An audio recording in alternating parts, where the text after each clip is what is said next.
Hello friends, Gayatri క్రియేషన్కు స్వాగతం. గాయత్రి క్రియేషన్లో ఈరోజు మనం యాపిల్ పాయసం ఎలా తయారు చేయాలో తెలుసుకుందామండి.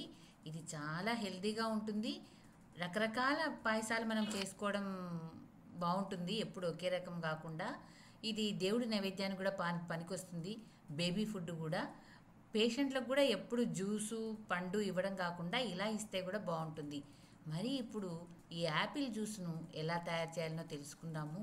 ముందుగా ఇదే మొదటిసారి నా ఛానల్ చూసేవాళ్ళట్లే అయితే ఒకసారి సబ్స్క్రైబ్ చేసుకోండి, షేర్ చేయండి.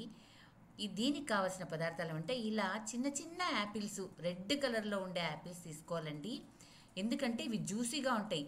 పిండిగా ఉండేటువంటి యాపిల్స్ పనికిరావు, ఇలా చిన్నగా ఉండాలి. అలా డార్క్ రెడ్లో ఉండే యాపిల్స్ తీసుకుంటే జ్యూసీగా వస్తుంది, పండు జ్యూసీగా ఉంటుంది, బాగా టేస్టీగా ఉంటుంది. మనము తురుముకుండేప్పుడు ఇలా చిన్న చిన్న దాంతో తురుముకోవాలి. పెద్ద పెద్ద దాంతో తురుముకున్నాం అనుకోండి, కసకసా అనే ఉంటుంది, టేస్ట్ ఉండదు. కాబట్టి చిన్న చిన్న ముక్కలుగా అయ్యేట్టు మనము దీన్ని తురుముకోవాలి. ఇలా యాపిల్ని తీసుకొని చిన్న చిన్న ముక్కలుగా మనము తురుముకోవాలి.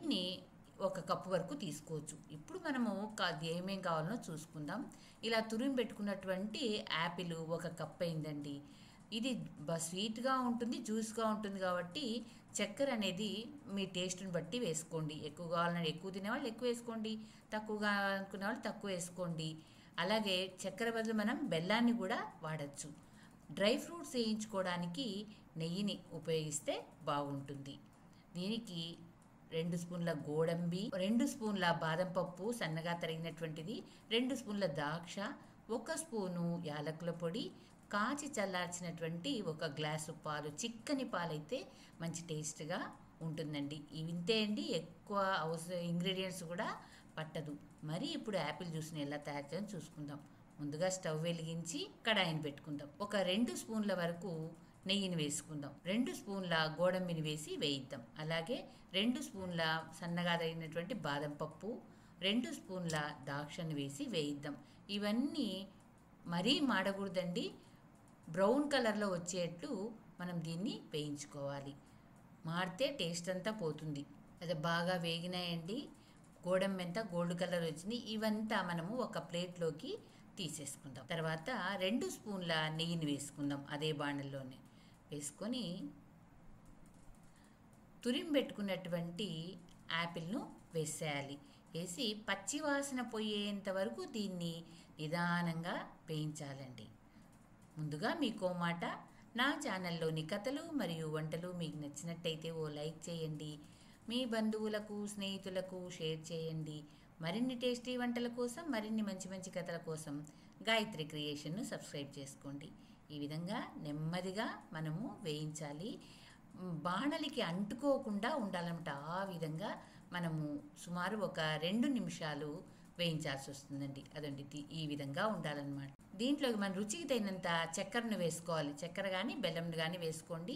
మీరు స్వీట్ ఎక్కువ తినేటైతే ఎక్కువ వేసుకోండి, తక్కువ తినేటట్టు తక్కువ వేసుకోండి. ఈ యాపిల్ స్వీట్గా ఉంటుంది. స్వీట్ అనేది మీ ఇష్టం. దీన్ని బాగా కలిపేసినాం. ఇప్పుడు కాచి చల్లార్చి పెట్టుకున్నటువంటి పాలను, చిక్కటి పాలను వేసి బాగా కలుపుదామండి. నిదానంగా, మాడకుండా కలుపుకోవాలి. ఏ వస్తువైనా మాడకూడదండి, రుచి అంతా పాడైపోతుంది. ఇప్పుడు 1 స్పూను యాలకుల పొడిని వేసుకుందాం, కలిపేద్దాం దీన్ని.